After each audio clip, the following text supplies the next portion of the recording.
Essa é uma visão que eu tive,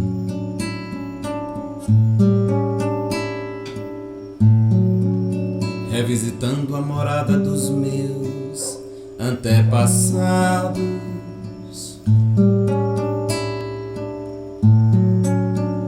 encontrando as matas e rios, ouvindo o canto dos acauãs,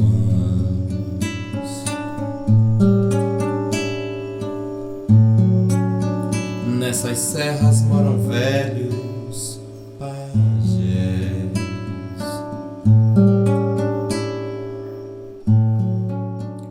Há exatamente 520 anos, a história dos povos indígenas vem e tem sido de muita resistência. Com uma vasta riqueza cultural, sobrevive bravamente ao tempo e à memória. As artes indígenas, assim como a cultura indígena, vem tomando um papel muito forte, comendo mundos para transcender formas diversas de resistir, culturalmente, espiritualmente e politicamente.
Eu estou passando para meus filhos que foi uma cultura que meu pai me ensinou, foi uma cultura que eu conheci. E essa cultura eu tenho que passar de filho para filha, de neto para neto, sobrinho, como todo tem conhecimento. Agora pode ser representado da forma que for. Agora que nasce para ser, é. E o que eu tenho, o meu saber que eu tenho, foi com isso. Eu tenho saber porque quem me ensinou, me dedicou para mim, foi meu pai.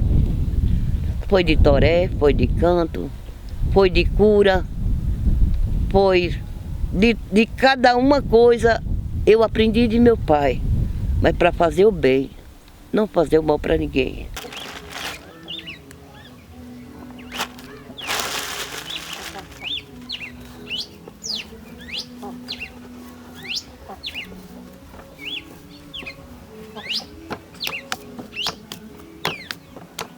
Olha, mamãe. Olha, mãe. Ó, mãe. Tá.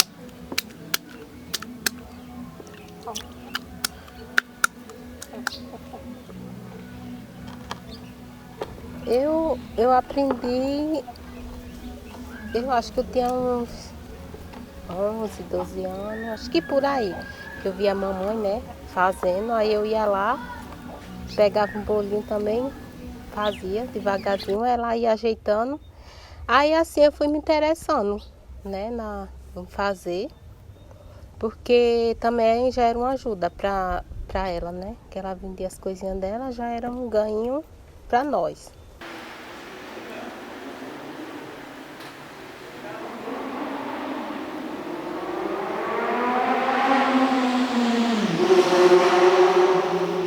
Eu acredito muito que nós, povos indígenas, todos nós, independente da idade, independente do gênero, da orientação sexual, independente de todos os fatores, somos guerreiros e cada um tem uma missão.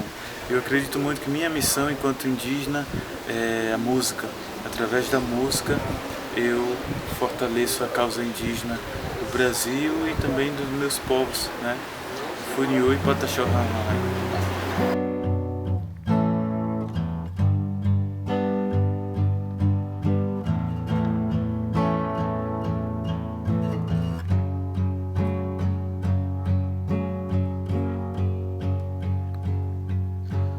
Pés molhados do rio, pássaros a voar e os meus olhos cheios de lágrimas,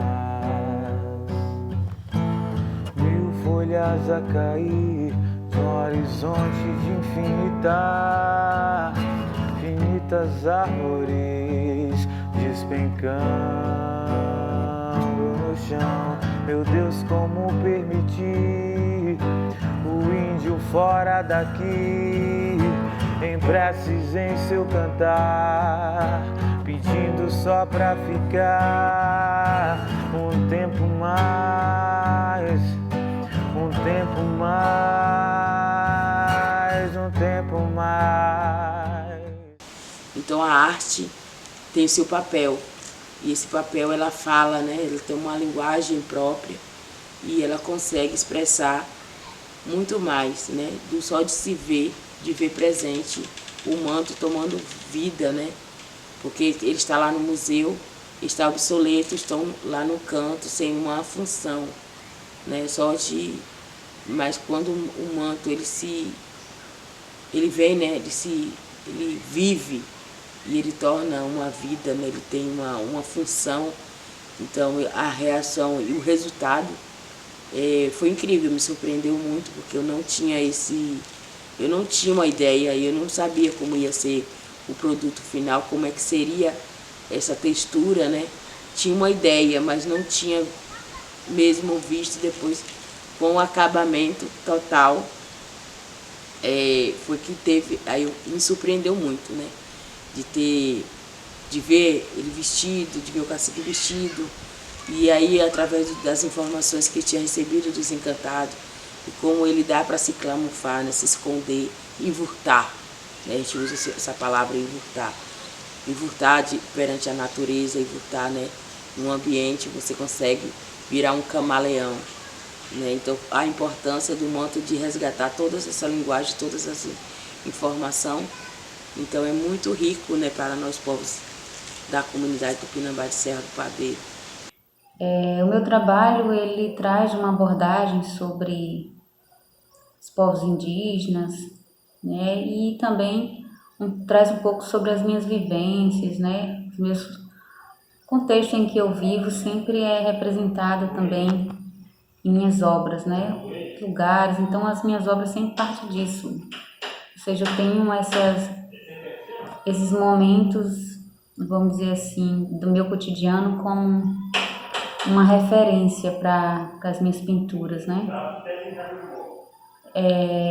Então, o meu trabalho ele vem nessa perspectiva de poder contribuir, né, para a visibilidade dos povos indígenas do Brasil, né? Que infelizmente infelizmente a gente ainda consegue encontrar pessoas que trazem preconceitos, estereótipos relacionados aos povos originários, povos nativos do Brasil. A arte indígena é o que nós temos de mais forte, com certeza. Primeiro a essência, né? Essa coisa do parecer para ser, eu desacredito.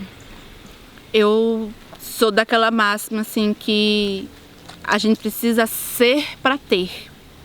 E ser indígena, para ter essa ciência, precisa vivenciar, precisa cultivar, precisa valorizar, não no sentido monetário, mas valorizar porque é o que são nossos traços, é a nossa história. Nós sempre fizemos uso de utensílios de barro, pintado com toá, sabe? Coisas feitas de croá, coisas feitas de outros tipos de sisal, da pena, do arco e flecha, da marreta.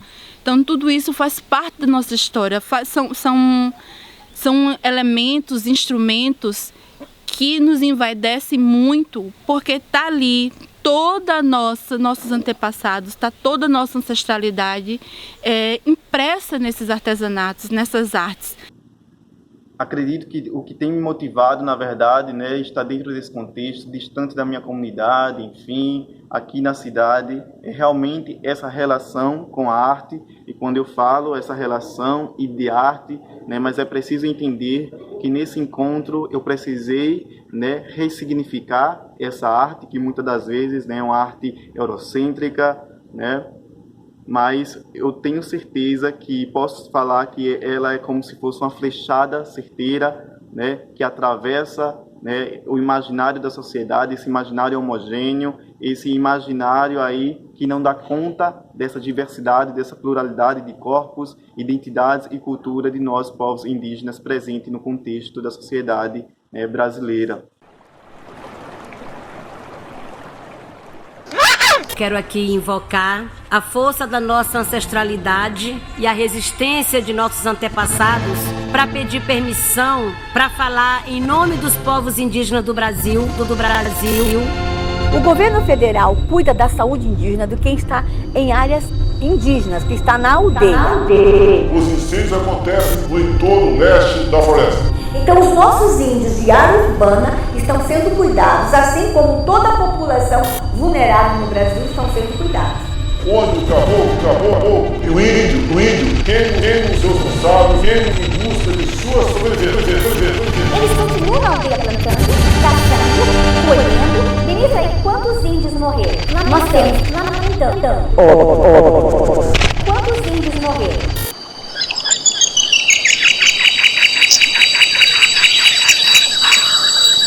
Durante a história, os povos indígenas vêm enfrentando várias formas de epidemias, desde as invisíveis até as invisíveis, violando territórios, violando formas de coexistir, formas de convívio.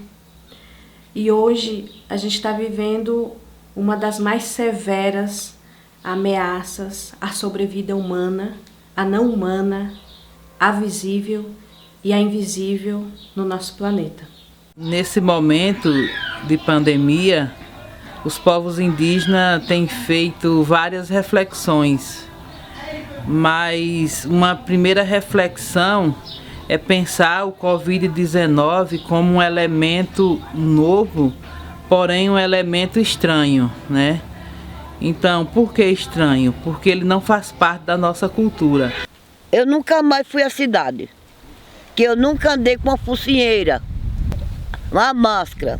Eu nunca botei no meu nariz, dizia que eu botei quase que morro, sem forgo.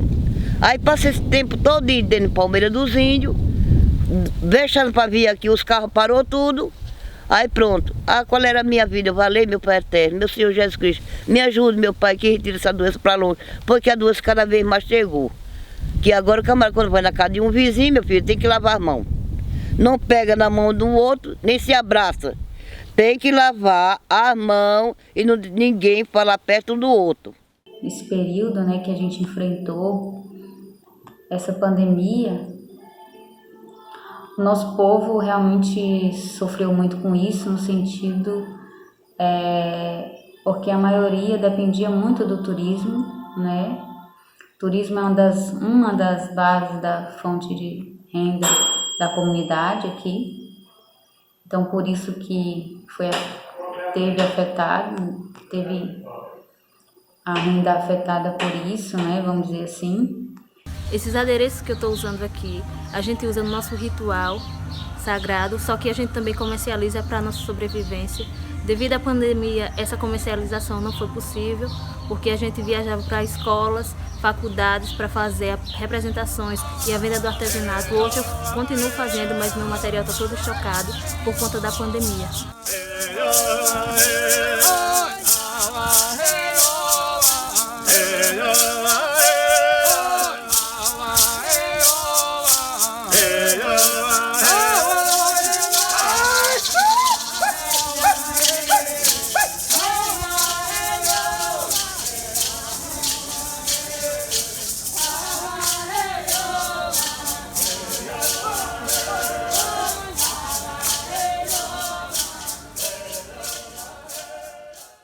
Foi muita encomenda. Esse tempo antes, né, dessa pandemia, era muita encomenda, uma atrás da outra, que eu tinha que fazer nas carreiras. Mas agora tá difícil. Agora eu tô fazendo umas encomendas, né, que eu tinha antes, aí eu tô fazendo de pouquinho, que é para entregando. Aí depois que acabar essas encomendas, aí eu não sei, né? Só quando vir mais encomenda. Mas eu tô fazendo e guardando, né? Aí quando chegar a gente para comprar já tem. Eu nunca deixo de fazer, não.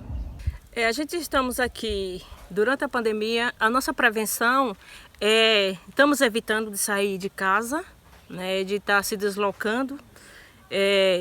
Para a gente se manter aqui, né? Tem a FUNAI nos deu assistência, que enviou umas cestas básicas, né? Teve o CIMI, que também deu uma contribuição também, com umas cestas básicas também. E a nossa rotina aqui, a gente estamos sim trabalhando, mas dentro de casa, fazendo o nosso artesanato, né, trabalhando na nossa roça. E essa está sendo a nossa convivência durante essa pandemia. Nos cuidando, né? Se algum da gente se desloca daqui para a cidade, a gente usa a máscara, né? Tem o cuidado de estar lavando as mãos, de estar usando o álcool em gel. E aí nos faz refletir que as epidemias, as epidemias como elementos estranhos, ela chega junto com o colonizador.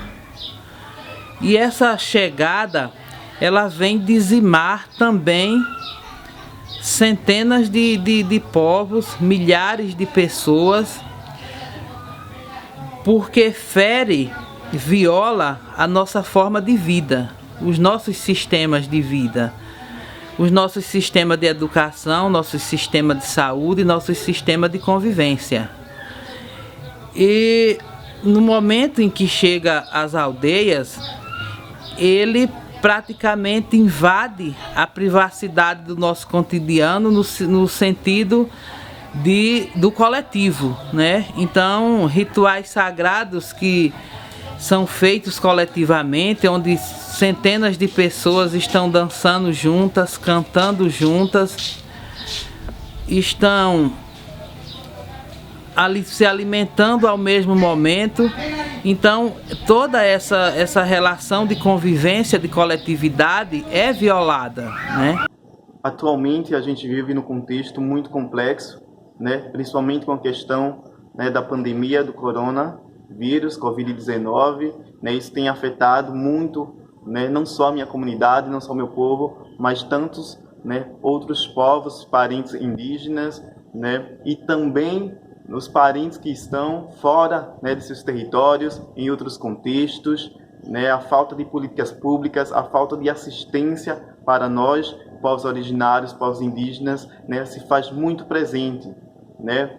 O Estado é totalmente, né, vem se mostrando totalmente omisso, né, nesse momento.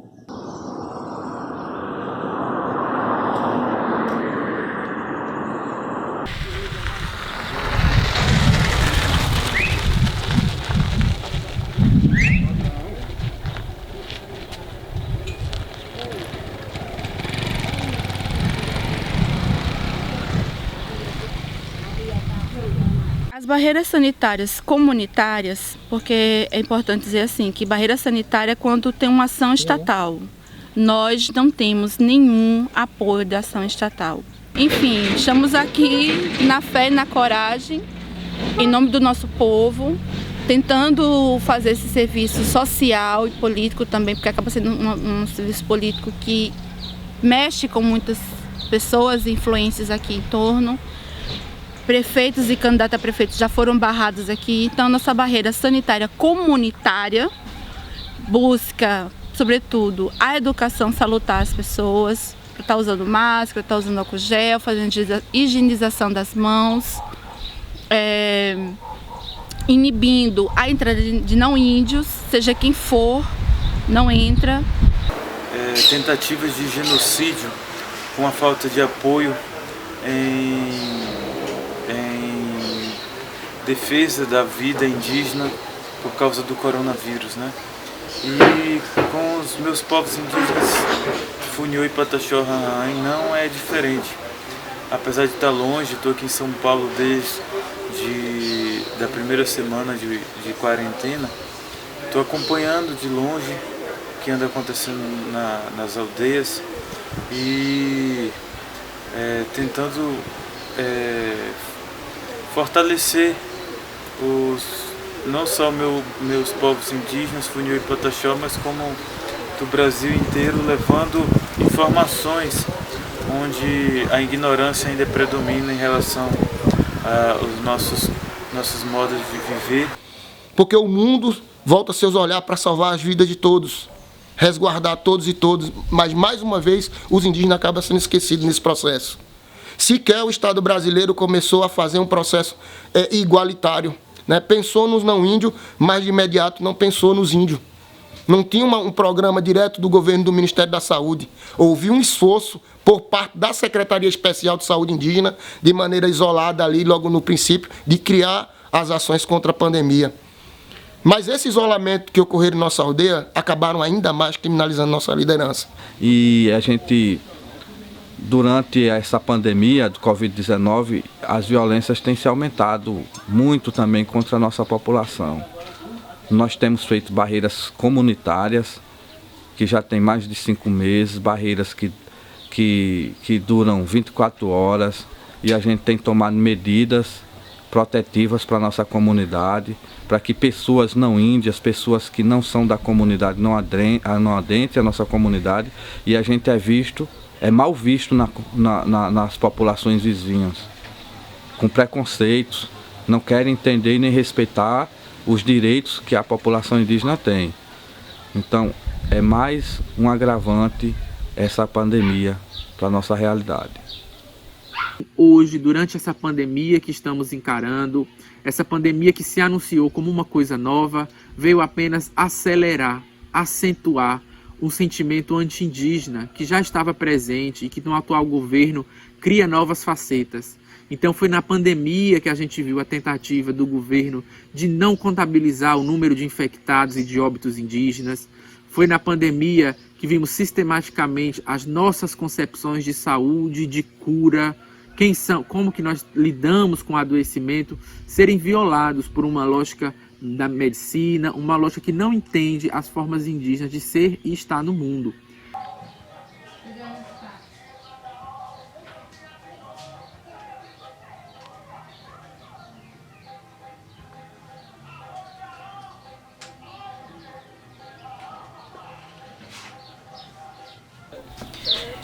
É que ela vai revelar que ela não é uma pandemia única.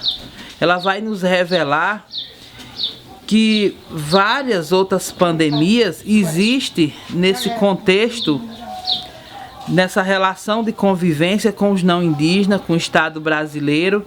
E aí há um contexto histórico nesse conjunto de pandemias, né? E aí por que várias pandemias? Porque junto nós vamos perceber ou vem à tona que no momento em que a humanidade sofre com a pandemia do Covid-19 e os povos indígenas também, então essas mesmas pessoas de outras culturas, outros segmentos, os povos indígenas também vão estar sofrendo a pandemia do racismo, né? Então, as políticas públicas vão revelar a negação de direito. Escancarou ela escancarou o que já estava posto e que muitos povos indígenas conheciam, mas que ficou mais evidente na hora que um vírus te chega e diz que não vê cor ou que ameaça todo mundo. Quando a gente vai ver as estatísticas da pandemia, quem são os afetados que têm a maior taxa de letalidade? Quem são os principais que vão para hospitais e que não têm acesso a um processo de cura, a um processo de tratamento eficaz ou de acordo com as especificidades, né? A gente sabe que os povos indígenas, os povos negros, estão aí dentro desse segmento populacional mais marginalizado e que encaram durante a pandemia um processo extremamente violento, né? Um processo violento desde o apagamento, com a subnotificação de dados, até com a falta de efetividade em tentar resolver, então, as especificidades das comunidades indígenas. Como dar um acesso emergencial para uma comunidade que muitas vezes as pessoas não têm acesso à internet. Então, tudo isso ficou muito evidente. A pandemia trouxe escancarou esse processo de vulnerabilidade das comunidades indígenas.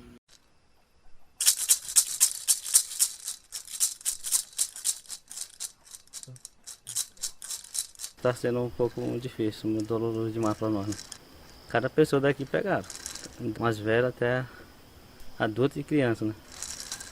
Bom, o meu pai, ele é um pajé e nesse momento ele tá ausente de nós, né? Tá para Marabá, acho que ele teve também essa Covid-19.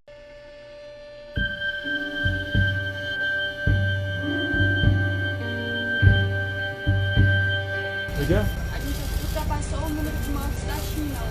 O Brasil. E daí? Lamento. Quer que faça o quê? Eu sou Messias, mas não faço milagre. Tudo agora é pandemia. Tem que acabar com esse negócio, pô. Lamento os mortos, lamento. Tem que deixar de ser um país de maricas. Desprezável ser, detestável é. Só um covarde mata gente inocente.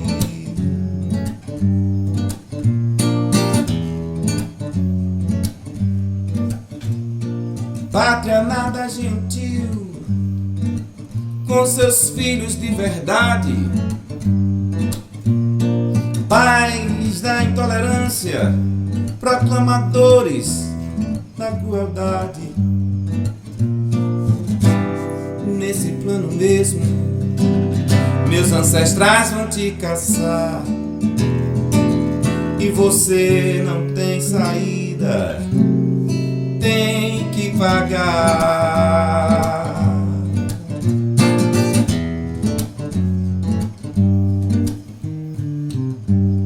Nossa descendência nunca vai ter fim. Quando um guerreiro vai, se transforma em mil e vem lutar, você não vai ver nosso povo desistir. A natureza vai te encontrar, vai te punir. Dentro desse processo de resistências a pandemias e a outras formas de ameaça, vem sendo desencadeada uma verdadeira avalanche de violações e violência contra os povos indígenas em todo o território brasileiro.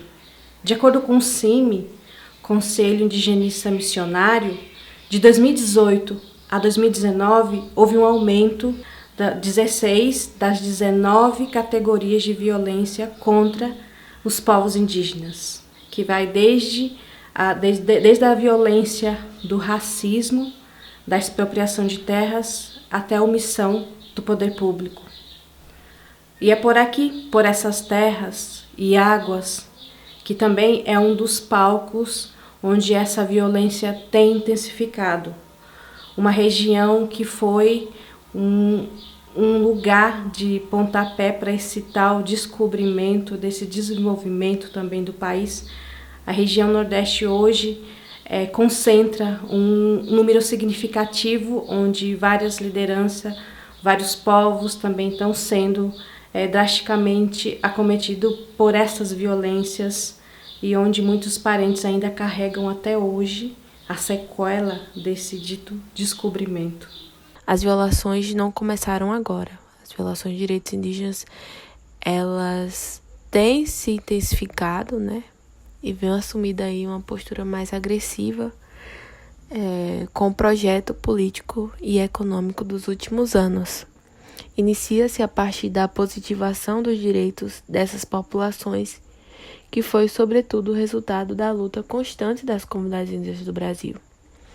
Essas violações refletem vários séculos de colonização, de desterritorialização, de extermínio a essas comunidades e ataques. Que, na verdade, essa violência ela acontece desde 1500, né? Que nunca acabou e que essa violência ela tanto acontece dentro das aldeias como o não cumprimento da nossa Constituição e não demarcação das nossas terras, dos nossos territórios, para que a gente possa viver dignamente e continuar cultivando a nossa cultura de agricultores, né? Então essa violência ela já vem de muitos anos. Principalmente na questão territorial, né, que a gente sabe que a área, a criminalização, né, e a violência é muito grande. A gente tem vários casos emblemáticos sobre a questão fundiária, principalmente terras que há décadas que estão em procedimento, né, contínuo para demarcar seus territórios e até os dias de hoje não são demarcados. Esse processo todo a gente também tem sofrido a violência da criminalização das nossas lideranças, da nossa criminalização, do nosso povo. E aí políticos que discriminaram muito, incentivaram a população, colocaram a população contra nós, a gente sofreu muito naquele período de 2018, todas as escolas dos 3 municípios fazendo campanha de doação de alimentos. Essas escolas tinham estudantes indígenas que sofreram a violência, sofreram preconceito dentro das escolas. Eu lembro que minhas filhas, minhas sobrinhas chegavam aqui tristes, nervosas, porque as professoras falavam coisas absurdas que não existiam. Falavam coisas que não entendiam, que elas não tinham certeza, mas nunca falavam que os indígenas tinham direito à terra. Muitos incentivavam a violência, muitos incentivaram os poceiros a derrubar as casas, muitos incentivaram ao derramamento de sangue.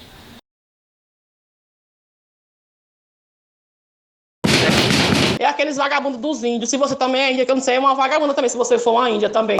Vai sair, tira os móveis, toca fogo nas casas todinha, pô, mas não deixa uma casa inteira para aqueles bandidos lá.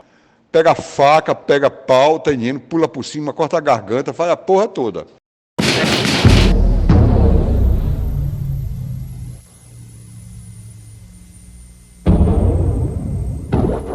Enquanto a inércia do Estado não atua, é claro que essas violências aumentam consideravelmente. Fizeram uma placa, alguns videntes aqui, poceiros, fizeram uma placa aí dos 10 que vão morrer logo.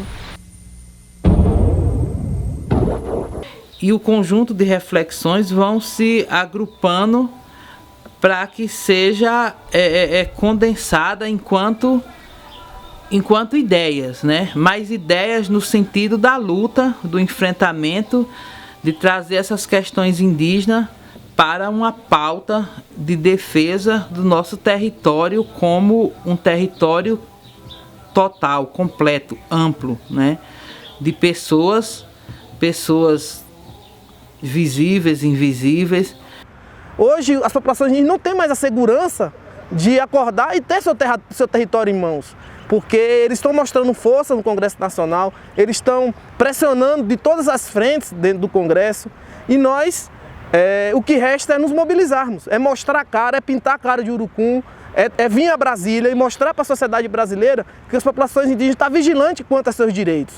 E nós não iremos mais abrir mão e não iremos mais ceder a capricho de deputado algum, que vê nos territórios indígenas como uma ameaça para a economia brasileira, e na verdade não é ameaça. Os territórios indígenas hoje concentra as maiores áreas de preservação ambiental. Conseguimos comprovar, ao longo desses anos, que os territórios indígenas são os mais preservados. Conseguimos comprovar que o mundo precisa das terras indígenas demarcadas.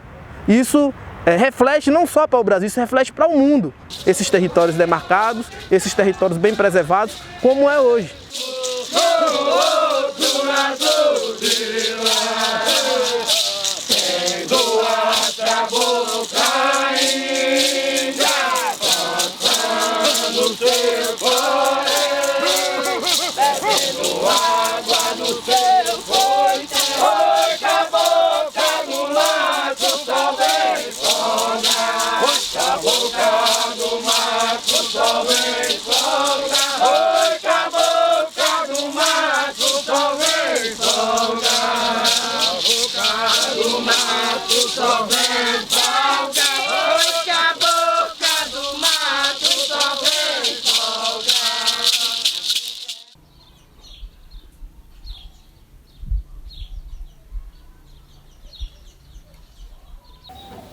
Nosso povo é vítima de vários processos e um dos mais pesados e mais danoso foi a remoção do povo de maneira forçosa, em nome do progresso, né? Lá no ano de 86, começou a sair parte da nossa comunidade, vivíamos como um povo único, né? E nosso povo foi dividido em três. Essa ação forçosa praticada pelo Estado não teve consulta, não teve diálogo. É o progresso, e o progresso está acima de tudo e de todos. Então, inundar nosso território, soterrar em água,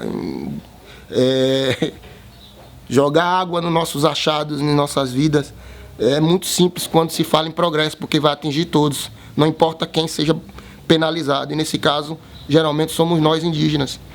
Os territórios indígenas, eles seguem sendo ameaçados e a demarcação dessas áreas tradicionais continuam sem o reconhecimento e a atenção do Estado brasileiro.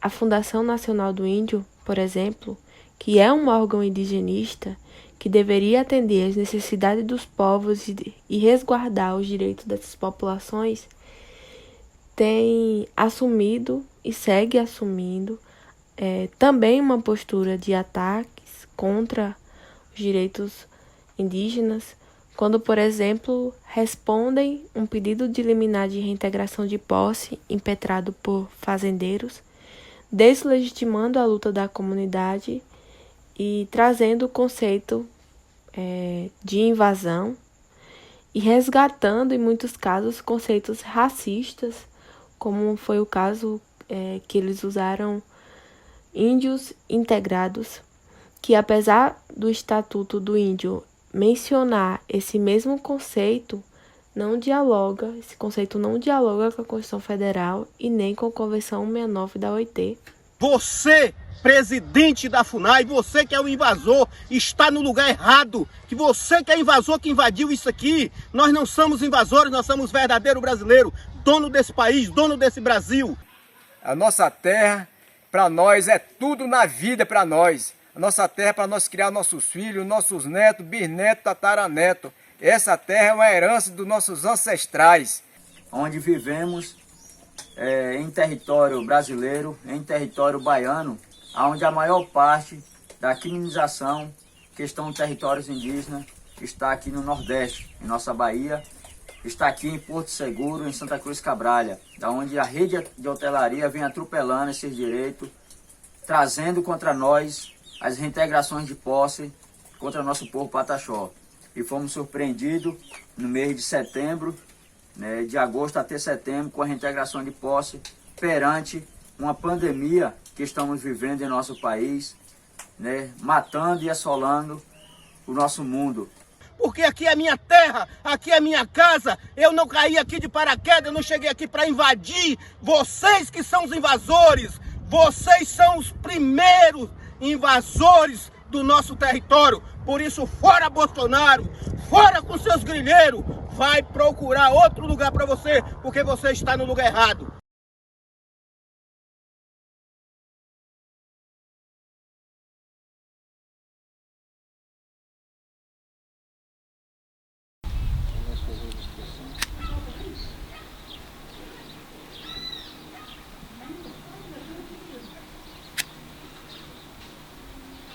porque não tem essa incidência efetiva da Polícia Federal para estar protegendo a população.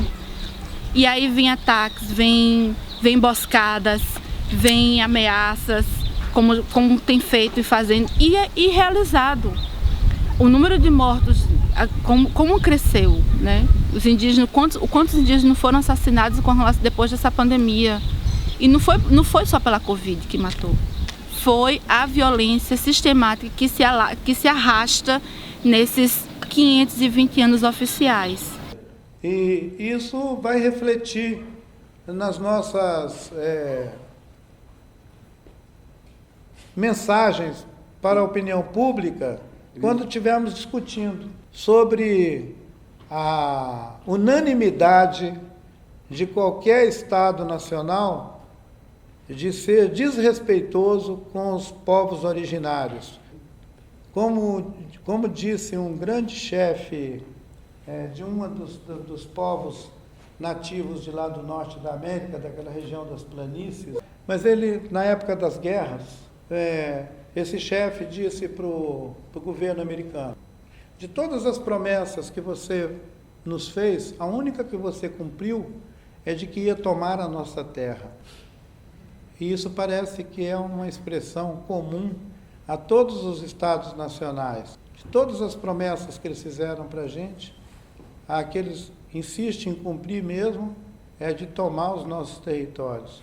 E isso torna a nossa batalha no mundo inteiro uma constante reclamação por território.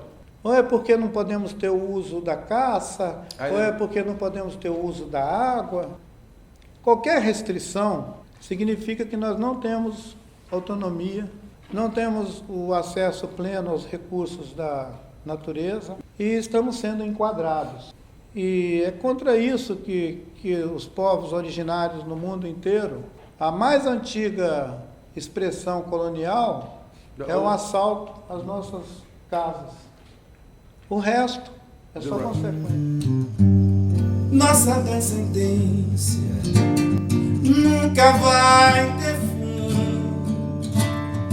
Quando um guerreiro vai, se transforma em mil e vem lutar, você não vai ver nosso povo desistir.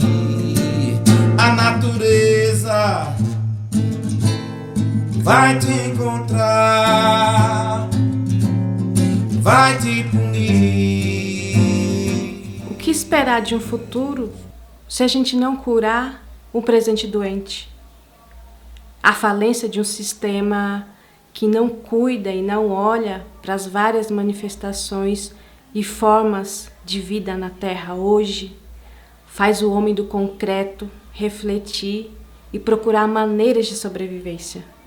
E é um momento onde mulheres, homens, criança e toda a sociedade que faz parte da natureza, desse convívio, de restabelecer o nosso senso de humanidade e reconectar as nossas ancestralidades e subverter toda forma de violência, violações, através da potência, da cultura e das artes originárias.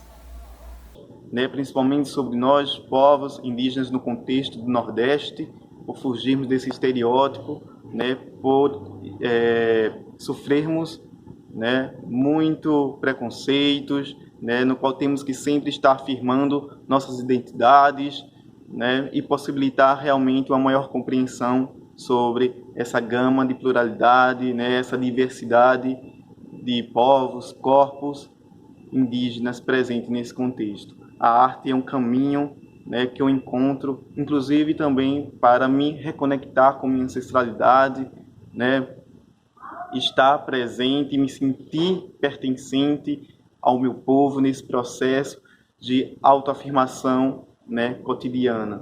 Então acredito que não é possível mais hoje que se tome qualquer decisão que vai impactar as realidades indígenas sem a presença indígena. Isso está na Convenção 69 da OIT. Então, se me perguntarem, Felipe, qual é o caminho, então, para a gente mudar esse quadro de violações de direito? É claro, fazer valer a lei, fazer valer o artigo 231 da Constituição Federal de 88, fazer valer o que está no papel e utilizar, então, reconhecer os nossos modos de organização social, reconhecer as nossas lideranças e a sua expertise como as pessoas que mais sabem e mais são capazes de definir o que é bom para nós e o que queremos. Então hoje nós temos uma terra, recebemos uma terra cansada, vamos cuidar, estamos cuidando e estamos pensando no futuro da nossa nação, que seja uma nação que não dependa de governo, de Estado e de FUNAI, de ninguém, que a gente possa construir a nossa soberania alimentar e nutricional, que a gente possa aqui dentro gerar emprego e renda através da nossa própria, do nosso próprio trabalho, do nosso próprio capital social, do nosso capital humano que a gente tem. Então a gente tem planejado, a gente também tem plano de gestão territorial e ambiental e a gente vai colocar em prática. A gente protege toda a natureza, a gente não destrói nada. A gente cada vez mais busca conhecimento para estar protegendo as nossas terras, as nossas florestas, as nossas matas. O nosso ambiente é diferente da gente estar fazendo queimada como os grandes produtores fazem nas nossas terras indígenas.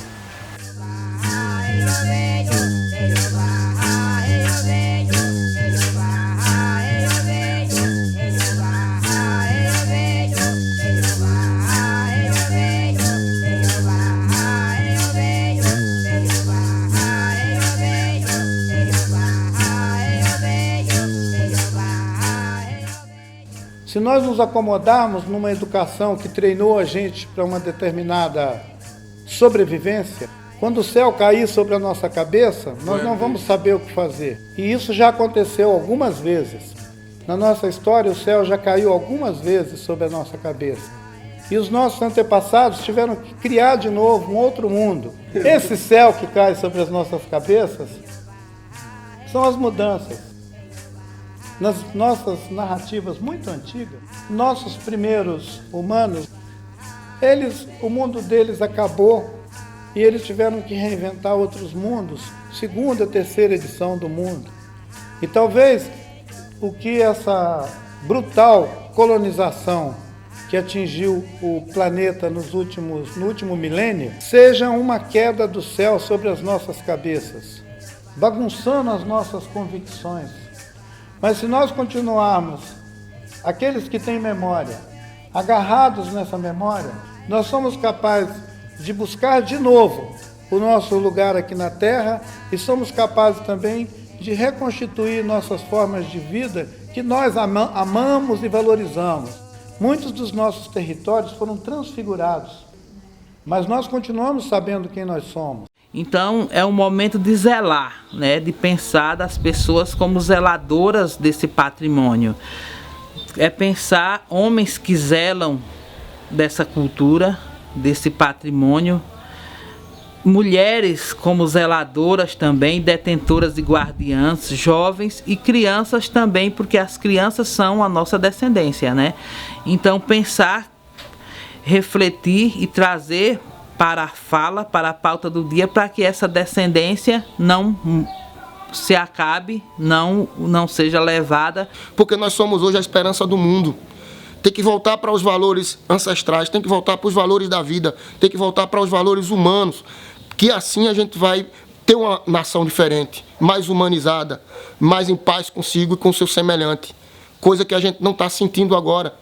Coisa que a gente não vivencia agora. Talvez esses gestos que estão ocorrendo no Brasil, de solidariedade individual, de cada um, que vai e ajuda seu vizinho, que leva um prato de comida, que vai e faz alguma coisa em função da pandemia, ela possa refletir em futuras ações mais coletivas e mais conjuntas e em maior quantidade de pessoas. E voltar os olhar para comunidades indígenas que sempre vivem da mesma forma, ou seja, só está bem quando o outro está bem. E isso que é importante para nós. E a gente quer acreditar e acreditamos que após essa pandemia o mundo possa refletir e voltar seus olhares aos valores da tradição, da espiritualidade e do sagrado, que é isso que a gente precisa muito mais. Precisamos mais de Tupã, precisamos mais de Cupazuá, precisamos mais de Deus. Um outro céu sumiu mesmo, desde sempre esteve oculto, nas dobras do tempo, inescapável, como um raio em noite escura. Desce à terra para trazer dor e loucura. Escondido nestas dobras, dormia feito obra de um gênio que malogra, pois nunca soube do bem que das alturas o céu contém. Meu colar é feito de semente, meu colar é feito de semente, meu colar é feito de semente, não de sangue. Meu colar é feito de semente, meu colar é feito de semente, meu colar é feito de semente, não de sangue. Não de sangue, não de sangue, não de sangue. Meu colar é feito de semente, não de sangue.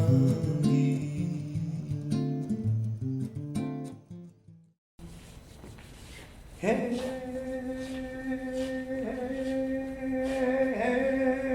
hey, oh, hey, hey, hey, oh, ho, ho, ho, hey, ho, ho, ho, ho, hey, ho, hey,